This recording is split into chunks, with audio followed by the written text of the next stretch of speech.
فاطمہ آ گئی فاطمہ آ گئی فاطمہ آ گئی فاطمہ آ گئی فاطمہ جبرائیل امین دے رہے ہیں صدا آ گئی فاطمہ۔ بسم اللہ الرحمن الرحیم۔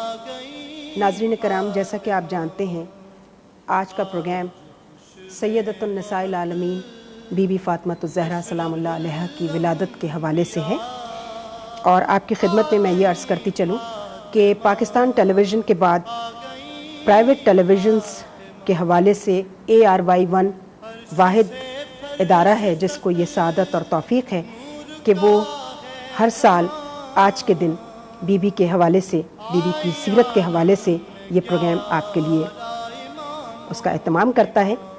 آج کے پروگرام کی ایک خصوصیت اور بھی ہے، ہمارے ہاں جو بھی مہمانان گرامی تشریف لاتے ہیں اس حوالے سے وہ اپنا ایک علمی مقام رکھتے ہیں، مگر آج جو شخصیت ہمارے ساتھ بی بی کی سیرت پر روشنی ڈالنے کے لیے موجود ہیں وہ عالم اسلام کے معروف اسکالر، محقق، عالم دین جناب ڈاکٹر اسرار احمد صاحب ہمارے ساتھ تشریف رکھتے ہیں، اور ڈاکٹر صاحب کے علاوہ ام سارہ صاحبہ جو اسلامی تعلیمات پر بہت عبور رکھتی ہیں اور ہمارے پچھلے پروگراموں میں بھی شریک ہوتی رہی ہیں، بلکہ میزبانی بھی کرتی رہی ہیں، اور ان کے ساتھ تشریف رکھتی ہیں شمع ظفر صاحبہ جو ابلاغ کے حوالے سے ایک بہترین مقررہ سمجھی جاتی ہیں۔ میں پہلا سوال بی بی فاطمہ الزہرا کی سیرت کے حوالے سے ڈاکٹر صاحب سے ہی کروں گی۔ ڈاکٹر صاحب، تسبیح فاطمہ الزہرا جو ہر مسلمان، ہر مکتبہ فکر کے مسلمان نماز میں پڑھتے ہیں اس کو تسبیح فاطمہ کہا جاتا ہے، اس کا پس منظر بیان کرتے ہوئے بی بی فاطمہ الزہرا کی سیرت پر کوئی روشنی آپ ڈال سکیں؟ جس خاتون کو خود نبی اکرم صلی اللہ علیہ وسلم نے سیدۃ النساء اہل جنہ قرار دیا ہو کہ جنت کی خواتین کی سردار، ان کی سیرت کے بارے میں کچھ عرض کرنے کی کوشش سورج کو چراغ دکھانے کے مترادف ہے۔ بہرحال حضرت فاطمہ کا اسم گرامی تو فاطمہ تھا، لیکن ان کا لقب زہرا ہے، اور الزہرا کے معنی ہے وہ چیز کی جو بہت ہی تابناک اور روشن ہو۔ چنانچہ یہی لفظ جو ہے نبی اکرم صلی اللہ علیہ وسلم نے دو صورتوں کے بارے میں جو قرآن مجید کی عظیم ترین صورتوں میں سے ہیں، اس لیے کہ سورہ بقرہ کو تو حضور نے فرمایا ہے کہ وہ ذروۃ سلام ہی البقرہ، قرآن مجید کی چوٹی کی سورت جو ہے وہ البقرہ ہے۔ تو سورہ بقرہ اور سورہ آل عمران دونوں کو کہا گیا ہے الزہراوین، دو نہایت تابناک صورتیں، اور وہی خطاب ہے جو حضرت فاطمہ رضی اللہ تعالیٰ عنہ کو ملا ہے۔ جس واقعے کی طرف آپ اشارہ کر رہی ہیں اس کا پس منظر یہ ہے کہ آپ کو معلوم ہے کہ اول تو مدینہ منورہ میں ہجرت کے بعد مہاجرین کی معاشی حالت بہت خستہ تھی، اور فاقے بھی آتے تھے اور مشکلات تھی، لیکن اس کے بعد رفتہ رفتہ عام مسلمانوں کے حالات بہتر ہوئے، مال غنیمت کثرت کے ساتھ آیا، وہ تقسیم ہوا، عام حالات بہتر ہو گئے۔ خاص طور پر غزوہ خیبر کے بعد تو یوں سمجھیے کہ دولت کی ریل پیل ہو گئی۔ تو اس وقت تک تو ازواج مطہرات جو تھیں حضور کی وہ بھی قانع تھیں، اگر فاقے آ رہے ہیں تو آ رہے ہیں، ٹھیک ہے، کئی وقت اگر چولہا روشن نہیں ہو رہا ہے، گرم نہیں ہو رہا تو کوئی حرج نہیں ہے، صبر ہے، ثبات ہے۔ حضرت فاطمہ رضی اللہ تعالیٰ عنہ کا حال یہ تھا کہ خود مشکیزہ جو ہے اپنے کندھے پر ڈال کر وہ کنویں سے پانی لاتی تھی، خود چکی پیستی تھی، ساری مشقتیں جھیلتی تھی، خود پھر روٹی پکاتی تھی، خود بچوں کی پرورش ہے، اس کی ساری ذمہ داریاں ہیں۔ تو اس موقع پر کچھ ازواج مطہرات نے بھی مطالبہ کیا حضور سے کہ جب اب عام مسلمانوں کے گھروں میں بھی آسائش ہو گئی ہے تو پھر ہمارا نان نفقہ جو ہے اس میں بھی کچھ اضافہ کیا جائے۔ ان کے ساتھ تو پھر حضور نے ایک سخت روش اختیار کی۔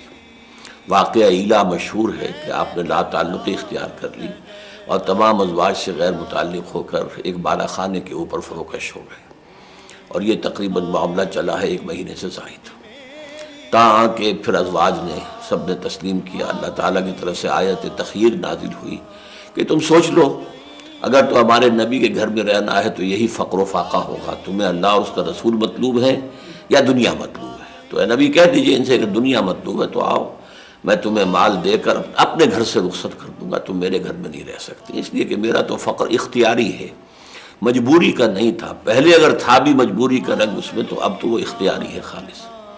حضرت فاطمہ بھی حاضر ہوئی ابا جان کی خدمت میں کہ دیکھیے ابا جان میرے یہ چکی پیستے ہوئے میرے ہاتھوں پر گٹے پڑ گئے پیس پیس کر، اور یہ دیکھیے مشکیزہ میں لے کر آتی ہوں کندھے کے اوپر ٹانگ کے، اسے بدھیاں پڑ گئی ہیں میرے کندھے پر۔ تو یہ مشقتیں ہیں۔ اب تو عام لوگوں کے ہاں فراوانی ہے اور آسائش پیدا ہو چکی ہے، کشائش ہے، تو آپ مجھے بھی کوئی غلام، کوئی باندی، کوئی کنیز عطا کر دیں تاکہ گھر کے سخت کاموں میں تعاون ہو جائے۔ ان پر حضور نے کوئی اظہار ناراضگی نہیں فرمایا۔ سب سے بڑی بات تو یہ ہے کہ فرق جو ہوا ازواج مطہرات میں اور حضرت فاطمہ کے ساتھ معاملے میں، اظہار ناراضگی نہیں فرمایا۔ فرمایا تو یہ فرمایا کہ اے فاطمہ، یہ چیزیں دنیا کی چیزیں دوسروں کو لیے ہیں، ہمارے لیے نہیں ہیں۔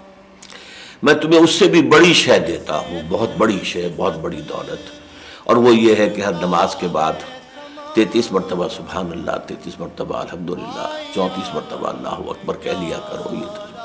یہ دنیا کی تمام دولتوں سے بڑھ کر ہے۔ لیکن میں یہ سوچتا ہوں اپنے اوپر طاری کرتے ہوئے کہ جسے حضور کہتے تھے میرا لخت جگر ہے، نور چشم ہے، فاطمہ تو بضعۃ منی، میرے جگر کا ٹکڑا ہے، اور اس جگر کے ٹکڑے کی طرف سے اس طرح کی بات آئی ہو تو حضور پر کس قدر شاخ گزرا ہوگا یہ جواب دینا اور ان کی اس خواہش کو رد کر دینا۔ میں تو سمجھتا ہوں کہ کلیجہ شق ہونے کو آ گیا ہوگا، لیکن یہ کہ معاملہ ایک نبی ہیں اور خاتم النبیین ہیں، اور ایک جو ہیں سید النساء اہل الجنہ ہیں جن کو کہ پوری دنیا کی خواتین کے لیے نمونہ بننا ہے۔ تو یہ تو ہے اس واقعے کا پس منظر، اور یوں سمجھیے کہ پوری امت کے اوپر حضرت فاطمہ کا یہ احسان ہے کہ یہ تسبیح فاطمہ انہی کے حوالے سے امت کو ملی ہے، جو بہت بڑی نعمت ہے اور بہت بڑی دولت ہے۔ باقی حضرت فاطمہ کا میں نے جیسا کہ عرض کیا تھا کہ ایک عورت کا بہترین وصف جو قرآن نے بیان کیا ہے، فالصالحات قانتات، نیک بیویاں جو ہیں وہ اپنے شوہروں کی فرما بردار ہوتی ہیں۔ اسی کو اقبال نے سب سے بڑا وصف قرار دیا حضرت فاطمہ رضی اللہ تعالیٰ عنہ۔ مزرع تسلیم را حاصل بطول، مادراں را اسوہ کامل بطول۔ تسلیم و رضا کی جو کھیتی ہے اس کا پھول جو ہے بطول ہے رضی اللہ تعالیٰ عنہ، اور ماؤں کے لیے تو وہ گویا کہ اسوہ کامل ہے۔ اسی طریقے سے کہا ہے کہ جن کا حال یہ تھا کہ وہ آسیہ گرداں و لب قرآن سرا، پروردہ صبر و وفا، کہ وہ تو میں ادب پروردہ صبر و رضا، وہ تو صبر و رضا کی پروردہ تھیں، اور ان کا حال یہ ہوتا تھا کہ چکی پیس رہی ہوتی تھیں اور قرآن مجید پڑھ رہی ہوتی تھی۔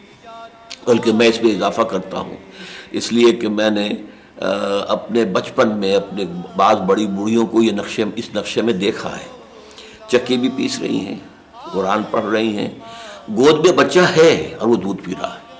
میں سمجھتا ہوں کہ یہی صورتحال یقیناً ہوتی ہوگی حضرت فاطمہ کی بھی، کہ بچوں کو اٹینڈ کرنے کے لیے بھی تو ان کے پاس کوئی وقت علیحدہ نہیں تھا، تو چکی بھی پیس رہی ہیں، قرآن پڑھ رہی ہیں، اور حضرت حسن یا حضرت حسین جو ہے چھاتی سے چمٹے ہوئے دودھ پی رہے ہیں۔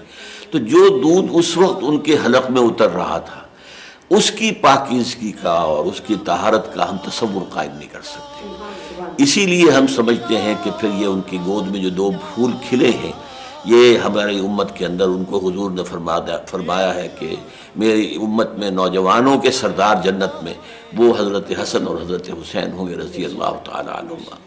تو یہ میرے نزدیک ان کی سیرت کا سب سے بڑا وصف ہے، سب سے بڑا وصف ہے۔ نام کے مسلمان ہونا اور ہے، اور حقیقت کے مسلمان ہونا اور ہے۔ اور حقیقی مسلم وہ ہوتا ہے جس کے دل میں نور ایمان موجود ہو، ورنہ پھر زبان سے صرف کلمہ شہادت ادا کر دینے سے ایک شخص مسلمان تو ہو جاتا ہے، مومن نہیں ہوتا۔ چنانچہ سورۃ الحجرات میں کہا گیا ہے قالت الاعراب آمنا قل لم تؤمنوا ولکن قولوا اسلمنا۔ یہ بدو لوگ دعویٰ کر رہے ہیں کہ ہم ایمان لے آئے، نبی ان سے کہہ دیجئے تم ایمان ہرگز نہیں لائے ہو، تم کہہ سکتے ہو کہ ہم مسلمان ہو گئے۔ ولما يدخل الایمان فی قلوبکم، ابھی تک ایمان تمہارے دلوں میں داخل نہیں ہو۔ اب ظاہر بات ہے کہ حضرت فاطمہ رضی اللہ تعالیٰ عنہ کو توجہ کہ قلب کی گہرائیوں تک اترا ہوا ایمان تھا، یہی معاملہ حضرت علی کا ہے رضی اللہ تعالیٰ عنہ، جن کا بچپن جو ہے نبوت کی گود میں جو پلا بڑا ہو، تو گزرا ہو، تو ظاہر بات ہے کہ ان کی جو کیفیت ہوگی ایمان کی وہ اور کسی کی کیا ہو سکتی ہے۔ میں یہاں ذرا ایک اشارہ کرنا چاہتا ہوں، علامہ اقبال نے حضرت فاطمہ کی عظمت کا ذکر بڑے ایک اچھوتے انداز میں کیا ہے۔ مریم از یک نسبت عیسیٰ عزیز، حضرت مریم ہمیں صرف ایک نسبت سے عزیز ہیں کہ حضرت عیسیٰ کی والدہ ہیں۔ از سہ نسبت حضرت زہرا عزیز، اور حضرت فاطمہ زہرا کی تو تین نسبتیں ہیں، بیٹی ہیں سرور دو عالم رضی اللہ صلی اللہ علیہ وسلم کی، پھر ماں ہیں حضرات حسنین کی رضی اللہ تعالیٰ عنہما، پھر بیوی ہیں بانوئے تاجدار عطا، ان کی بیوی ہیں۔ یہ تین نسبتیں، لیکن میں علامہ اقبال سے آگے بڑھ کر کہہ رہا ہوں ایک چوتھی نسبت بھی تھی جس کی طرف انہوں نے اشارہ نہیں کیا، یا یہ ہمارا کچھ ذہول ہو گیا ہے اہل تشیع کا بھی اور اہل تسنن کا بھی، کہ جو عصمت مادر زہرا کی تھی وہ لوگوں پر بالکل واضح نہیں ہے۔ حضرت خدیجہ الکبریٰ رضی اللہ تعالیٰ عنہ تو شامل کیا جانا چاہیے کہ جس کے ہڈیوں کے اندر دودھ جو ہے وہ حضرت خدیجہ الکبریٰ کا گیا ہے، تو یہ اس کی ایک چوتھی نسبت ہے جو بڑی جنہوں نے اپنی ساری دولت لٹا دی۔ اور پھر یہ کہ ان کے نام کے ساتھ کبریٰ کیوں آتا ہے، یہ لوگ بہت کم توجہ کرتے ہیں۔ کبریٰ اس لیے کہ الصدیقۃ الکبریٰ، ہر نبی کے ساتھ جو قریب ترین ہوتے ہیں وہ صدیقین کہلاتے ہیں۔ ڈاکٹر صاحب ہم آپ کے بہت مشکور ہیں کہ آپ نے اس پروگرام میں آ کر پہلی دفعہ 4 حزب ثابت جو یہ پروگرام ہوتا ہے اس میں ہماری جو اسکالرز ہوتے ہیں اس میں آج پہلی دفعہ اس پروگرام میں یہ اعزاز ہمیں حاصل ہے کہ ڈاکٹر اسرار ہمارے ساتھ موجود تھے۔ ڈاکٹر صاحب آپ کا بہت بہت شکریہ، اور ہم آئندہ بھی آپ سے توقع کرتے ہیں کہ آپ اپنی میں آپ کا شکریہ ادا کرتا ہوں کہ آپ نے مجھے یہ سعادت بخشی کہ سید النساء اہل الجنہ کی کچھ نہ کچھ وصف جو ہے وہ میں بھی بیان کرنے کی کوشش کر سکا۔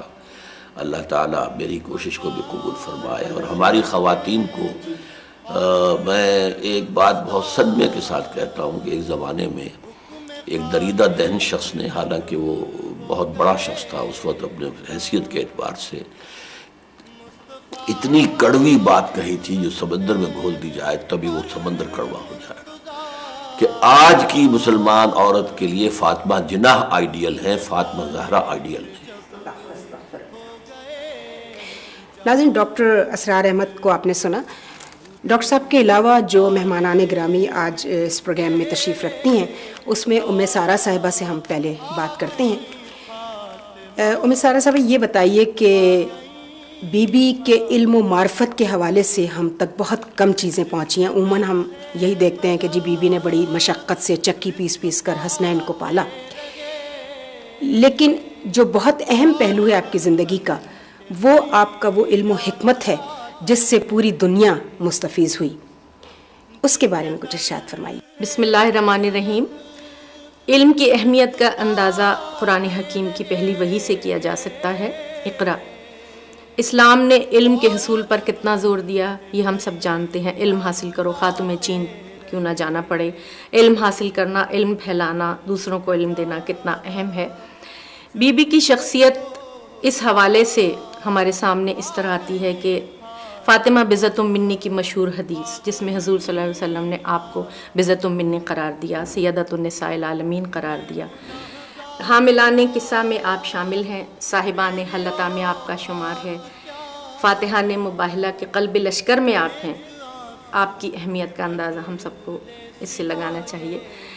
آپ کے علم و معرفت کے بارے میں میں کیا عرض کروں، میری کیا مجال جو میں آپ کے علم و معرفت کے بارے میں کچھ کہوں۔ ہاں، اتنا ضرور ہے کہ تاریخوں نے لکھا ہے کہ ایام جاہلیت میں یونانی فلسفے کے زیر اثر دعا کی تعلیم اور دعا کا باب بالکل ختم ہو چکا تھا، اور رب کا انسانوں کا تعلق اپنے رب سے خستہ اور شکستہ تھا۔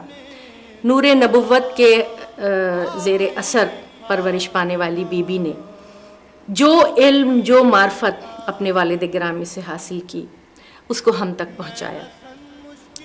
ایک دفعہ کا ذکر ہے، تاریخوں میں ہے کہ ایک عورت نے آپ سے بہت سوالات کیے. اس کے بعد وہ شرمندہ ہوئی اور کہنے لگی بی بی میں نے آپ کو بہت زحمت دی, میں اب سوال نہیں کروں گی. تو بی بی نے کہا کہ نہیں, آپ نے اس کی ہمت بندھائی کہ نہیں تم سوال کرو.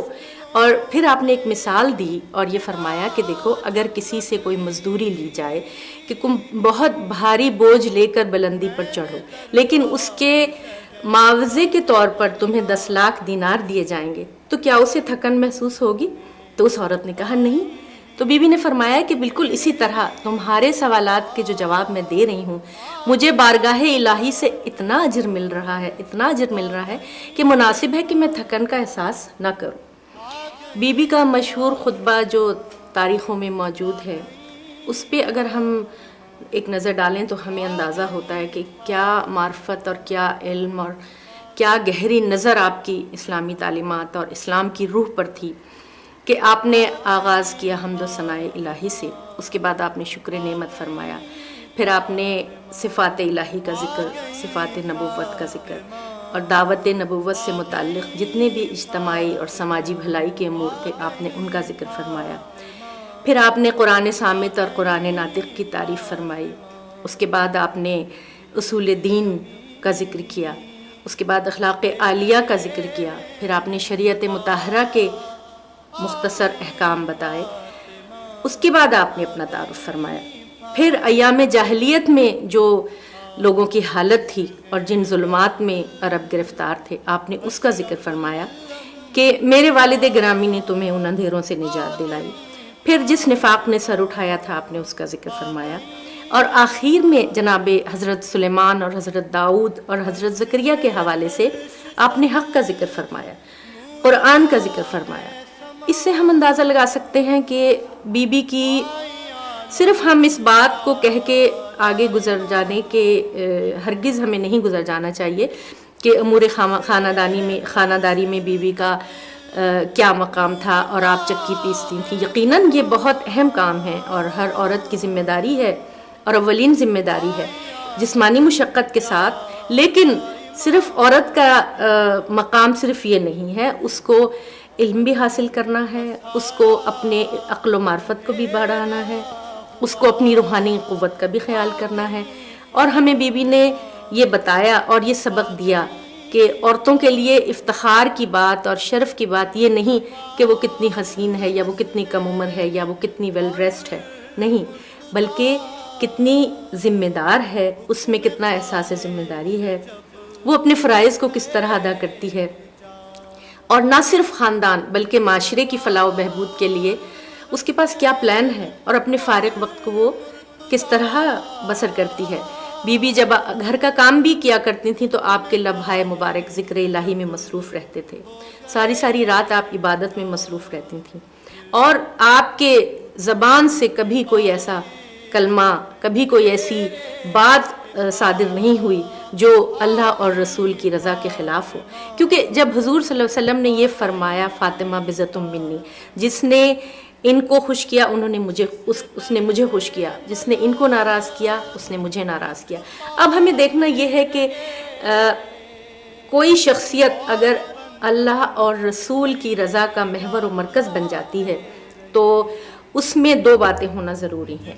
ایک تو احکام الہی اور صفات الہی کا مکمل علم اور گہری نظر, اور دوسری اس علم کے مطابق اپنے اعمال اور اپنے افعال و کردار. اب یہ دونوں باتیں ہمیں بی بی کی شخصیت میں بدرجہ اتم نظر آتی ہیں. تو آپ کی رضا کے حصول میں تمام مسلمان کوشاں رہتے تھے, سب یہ چاہتے تھے کہ ہم کبھی بی بی کی ناراضگی مول نہ لیں اور ہم بی بی کو ہمیشہ خوشنود رکھیں, اس لیے کہ آپ کی خوشی اللہ کی خوشی, آپ کی ناراضگی اللہ کی ناراضگی. بی بی نے کبھی کوئی بات اپنے ذاتی مفاد اپنے ہوا و ہوس کے حوالے سے کبھی نہیں کی. شمع ظفر صاحبہ, اسلامی ابلاغ کے حوالے سے آپ کی حیثیت ایک بہترین مقررہ کی سمجھی جاتی ہے. آپ ہمارے ناظرین کو یہ بتائیے کہ علم و دانش کے حوالے سے, حکمت کے حوالے سے بی بی کا ایک بہت چونکا دینے والا خطبہ ہے امت مسلمہ کے لیے, اس کے چند نکات ارشاد فرما دیجیے.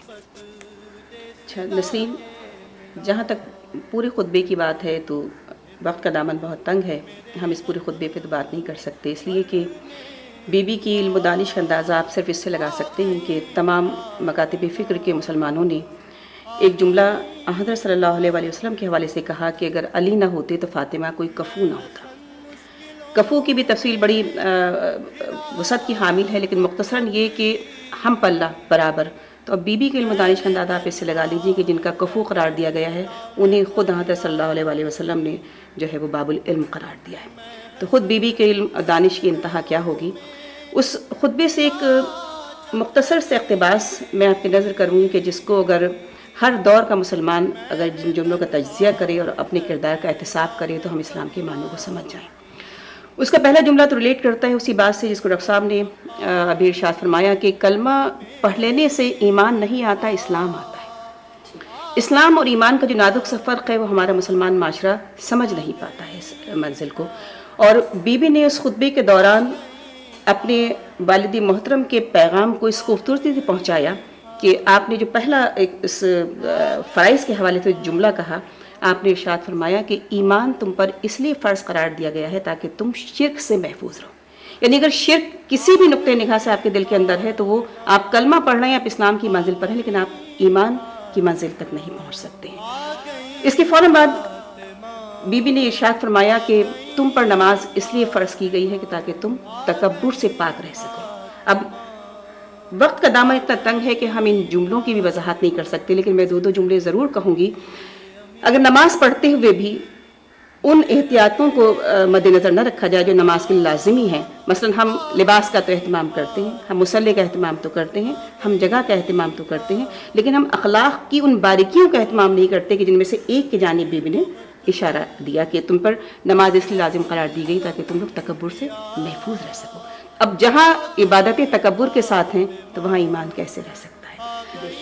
تیسری منزل آپ نے ارشاد فرمایا کہ روزہ، جسے ہم عام مسلمان معاشرے میں یقیناً عام مسلمان بھی اس چیز سے واقف ہیں، آپ نے ارشاد فرمایا کہ روزہ تم پر اس لیے واجب قرار دیا گیا تاکہ تمہارے اخلاق کو مستحکم کیا جا سکے۔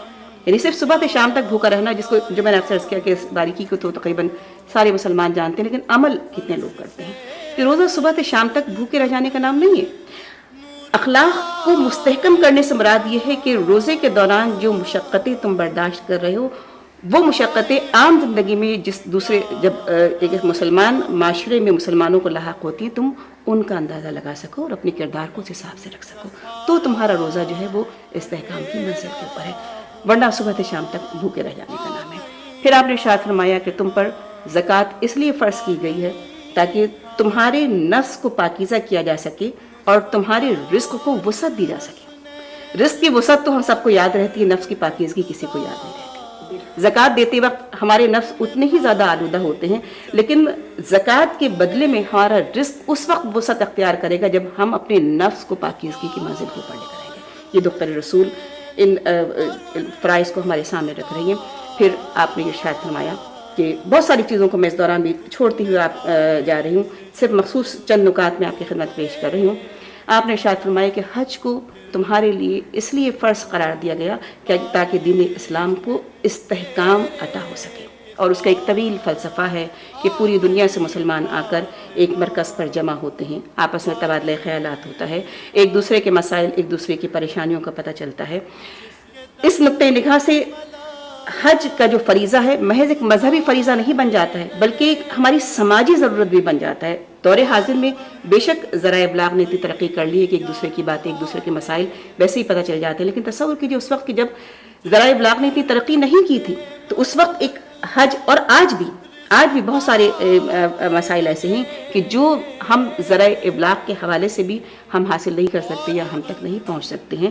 اور پھر دوسری چیز کہ بیک وقت اتنی تعداد میں مسلمانوں کا یکجا ہو جانا غیر مسلم قوتوں کے لیے یہ بھی ایک بڑی ہیبت کی بات تھی کہ جس نقطے کو بی نے واضح کیا۔ پھر آپ نے ارشاد فرمایا کہ امر بالمعروف تمہارے لیے اس لیے لازم قرار دیا گیا تاکہ تمہارے معاشروں کی اصلاح ہوتی رہے۔ آج کہاں ہے ہمارے بیچ میں امر بالمعروف اور نہی عن المنکر؟ ہم اس روایت کو بھولتے چلے جا رہے ہیں، ہم فراموش کرتے چلے جا رہے ہیں۔ پھر آخری جملہ اس خطبے کے ضمن میں آپ سے یہ کہنا چاہوں گی نسرین کے جو اس یقیناً میں اگر یہ کہوں تو بے جانا ہوگا، نہ صرف اس جملے کی جان ہے بلکہ پوری تعلیمات اسلام کی جان ہے جملہ جو شرادی کونین نے ارشاد فرمایا۔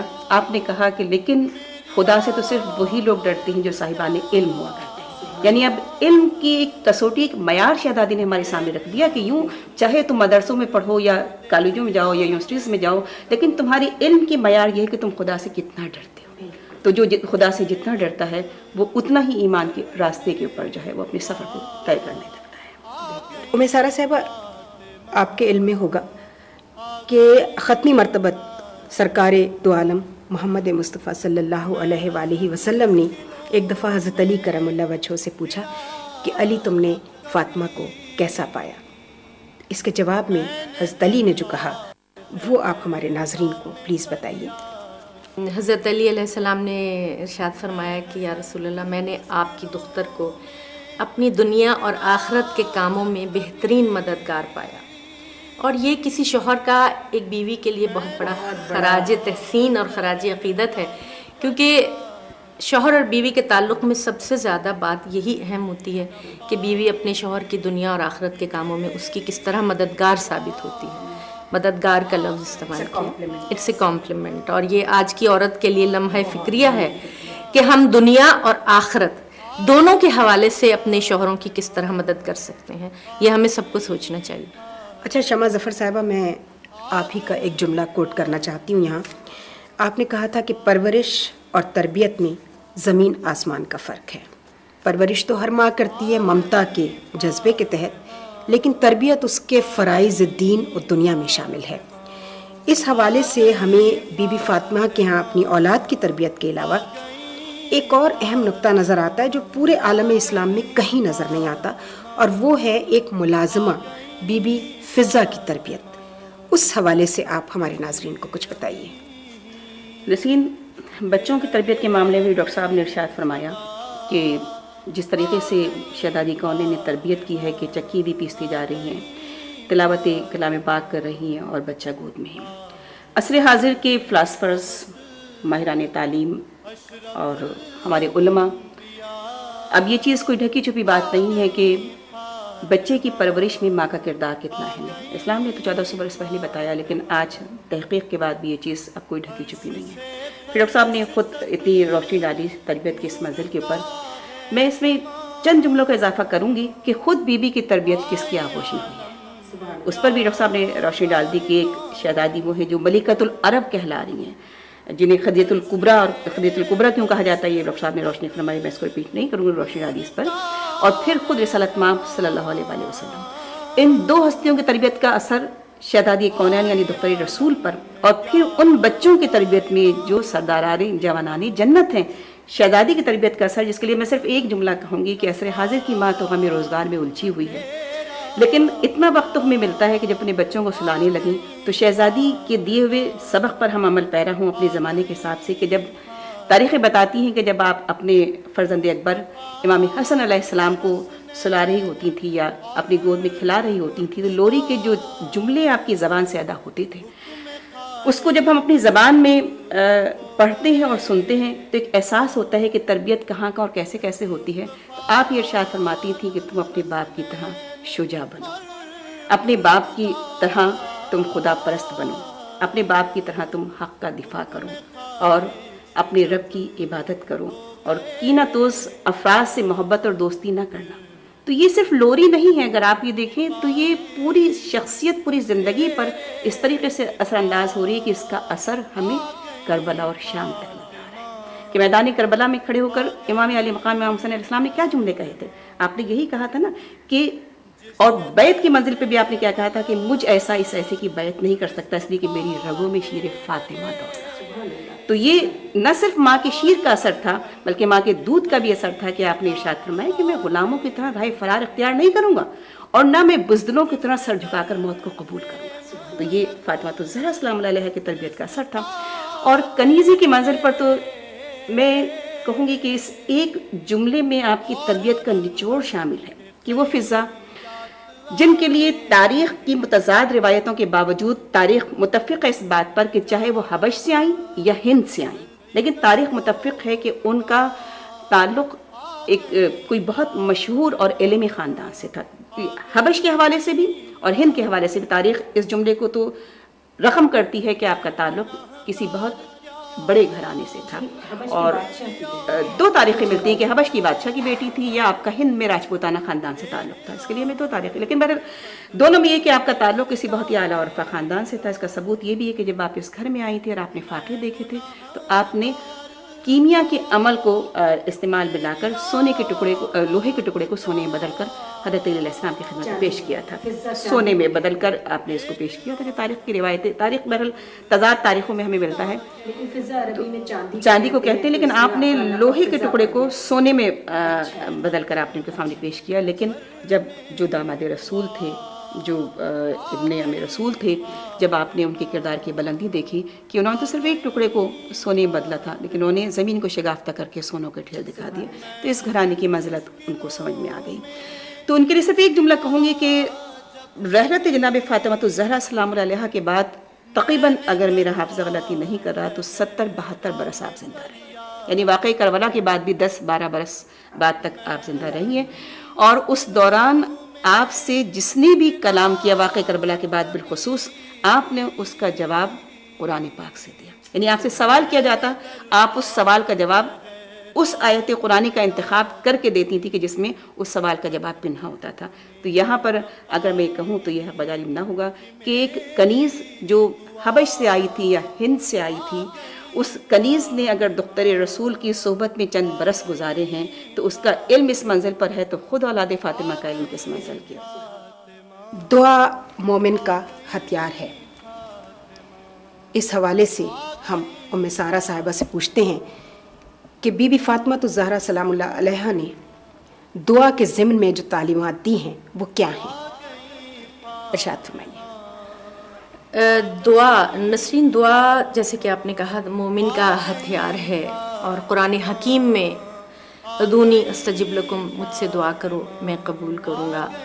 اور بہت خوبصورت اللہ تعالیٰ نے فرمایا وَإِذَا سَأَلَكَ عِبَادِي أَنِّي فَإِنِّي قَرِيبٌ أُجِيبُ دَعْوَةَ الدَّاعِ إِذَا دَعَانِ فَلْيَسْتَجِيبُوا لِي وَلْيُؤْمِنُوا بِي لَعَلَّهُمْ يَرْشُدُونَ. تو کہ جب میرے بندے تم سے میرے بارے میں پوچھیں تو انہیں بتاؤ کہ میں تو بہت قریب ہوں، اور مجھ سے دعا مانگو، میں تمہاری دعا قبول کروں گا. مجھ پر ایمان لاؤ، مجھ سے دعا مانگو، شاید تم فلاح پا جاؤ. دعا کا ادارہ ایام جاہلیت میں بعثت سے قبل بہت مزمحل ہو چکا تھا. یونانی فلسفے کے زیر اثر الہ واحد کو تمام صفات سے عاری سمجھ لیا گیا تھا. مشرکین نے وہ صفات کچھ بتوں کو مختص کر دی تھیں کہ یہ قدرت کے بت ہیں، اور یہ رزق دیتے ہیں، یہ اولاد دیتے ہیں، اور یہ ان پر سے تمام حجاب اٹھ گئے ہیں اور یہ ہر جگہ موجود ہیں. لات، بنات، عزا، اصاف، نائلہ، جیسے کہ آپ جانتی ہیں بتوں کے بڑے بڑے بتوں کے نام تھے. اس کے علاوہ بہت سینکڑوں ہزاروں بت تھے. یہ ادارہ خستہ و شکستہ تھا. رب حقیقی سے بندوں کا تعلق بالکل معدوم، ختم ہونے کے قریب تھا. نور نبوت نے اس ادارے کو جلا بخشی، اس کو جان عطا کی. حضور صلی اللہ علیہ وسلم کی دعاؤں کا ذخیرہ جو ہم تک پہنچا ہے، آپ نے کس طرح صفات الہی کا ذکر کر کے بندے کا تعلق اللہ سے قائم کیا. اور آغوش رسالت میں پرورش پانے والی جناب فاطمہ الزہرا سیدۃ النساء العالمین نے روحانی طور پر یہ ورثہ پایا، اور آپ نے یہ ورثہ ہم تک پہنچایا. اہل بیت نے یہ ورثہ ہم تک پہنچایا، جس میں بی بی کا مرکزی مقام ہے. انتہائی فصیح و بلیغ زبان میں بی بی کی دعاؤں کا ذخیرہ ہم تک پہنچا ہے، اور یہ چھپ چکا ہے صحیفۃ الزہرا کے نام سے. اردو میں ترجمہ بھی ہے اس کا. اور ہم دیکھتے ہیں کہ کس قدر خوبصورت انداز میں بی بی نے دعائیں مانگنے کا سلیقہ ہمیں تعلیم فرمایا ہے، جس میں صفات الہی کا واسطہ ہے، حمد و ثناء الہی ہے. تمام انسان کا تعلق جو کائنات سے ہے، انسان کا تعلق جو اپنے رب سے ہے، وہ تمام حوالے دے کے، تمام واسطے دے کر بی بی نے کس طرح شکستہ دل انسانوں کا ربط اس مالک حقیقی سے قائم کرنے کے لیے ہمیں تعلیم دی ہے، جس سے ہم دلی سکون پاتے ہیں، قلبی سکون پاتے ہیں. مختصر سا وقت کی کمی کے باعث صرف میں ان دعاؤں کا حوالہ دیتی چلوں جو صحیفۃ الزہرا میں نے میری نظر سے گزری، جس میں حمد و ثناء الہی سے متعلق دعائیں ہیں، اس کے علاوہ عبادات سے متعلق ہیں، پھر اپنے روز و شب سے متعلق ہیں، سختی اور رنج و غم کے دفیے کے لیے ہیں، مہلک امور کے دفیے کے لیے ہیں، شدید بیماریوں کے دفیے کے لیے دعائیں ہیں، رزق کے لیے اور فلاح کے لیے، عافیت کے لیے، قیامت کے روز کے لیے، موت کے بعد کے لیے اور متفرقہ امور کے لیے بی بی نے جو دعائیں ہمیں تعلیم فرمائیں۔ اور بی بی کا تو عبادت میں تمام وقت بی بی کا چلتے پھرتے اٹھتے بیٹھتے ذکر الہی میں گزرتا تھا۔ آپ کے فرزند اکبر امام حسن علیہ السلام سے روایت ہے کہ ایک شب جمعہ بی بی تمام رات عبادت میں مصروف رہیں، اور صبح ہوتے ہوتے آپ نے سنا کہ آپ نام لے لے کر مومنین اور مومنات کے لیے دعا فرما رہی ہیں۔ تو شہزادے نے بعد میں پوچھا، مادر گرامی آپ سب کے لیے دعا کر رہی ہیں، اپنے لیے کیوں نہیں دعا کر رہی؟ تو فرمایا پہلے ہمسایہ بعد میں اپنا گھر، جس سے ہم یہ دیکھتے ہیں کہ بی بی کے دل میں امت مسلمہ کے لیے کس قدر درد تھا، اور امت مسلمہ کی فلاح و بہبود کے لیے آپ نے شروع سے اخیر تک کتنی کوشش کی۔ اور یعنی کہ تمام گھر اب اس کے اثرات، اس کا نور دیکھیں کربلا کے میدان تک پہنچتا ہے اور شام کے دربار تک پہنچتا ہے کہ بی بی نے اپنی دعاؤں کو کیسے عملی نمونہ دیا، کہ آپ نے اپنی اولاد کو کس طرح تربیت دی اور کیا دی کہ وہ ورثہ نہ صرف الفاظ کی شکل میں ہمارے پاس موجود ہے، بلکہ ہمیں تاریخ کے روشن باب نظر آتے ہیں جہاں بی بی کے علم و معرفت اور آپ کی تعلیم کردہ دعاؤں کا اثر ہمیں نظر آتا ہے۔ ناظرین کرام، بی بی فاطمہ الزہرا سلام اللہ علیہا کے حوالے سے، ان کی سیرت کے حوالے سے آج ہمارے جو معزز مہمانان گرامی یہاں تھے، آپ نے ان سے کچھ باتیں سنی۔ سیرت محمد مصطفیٰ اور ہمارے جتنے بھی رول ماڈلز اسلام کے حوالے سے ہیں، ان کی سیرت پر ہم گفتگو کے بہت پروگرام سنتے ہیں، کرتے ہیں، لیکن افسوس کا مقام یہ ہے کہ معاشرے کی جو اخلاقی صورتحال ہے، اس میں ہمیں کہیں عمل کی صورت میں اس سیرت کا کوئی شائبہ تک نظر نہیں آتا۔ آئیے آج جن بی بی کا یہ پروگرام ہے، ان کے وسیلے سے یہ دعا کریں پروردگار سے، اور اپنے شافع محشر محمد مصطفیٰ سے یہ فریاد کریں کہ آپ اپنی جگر پارہ بی بی فاطمہ الزہرا کے صدقے سے ہماری تمام خواتین کو اور اپنے تمام امتیوں کو اور اپنی اولاد کو اس راستے پہ چلنے کی ہدایت فرمائیں جس کی تعلیمات کے لیے آپ نے اور آپ کے گھرانے نے بہت بڑی قربانی پیش کی۔ خدا حافظ۔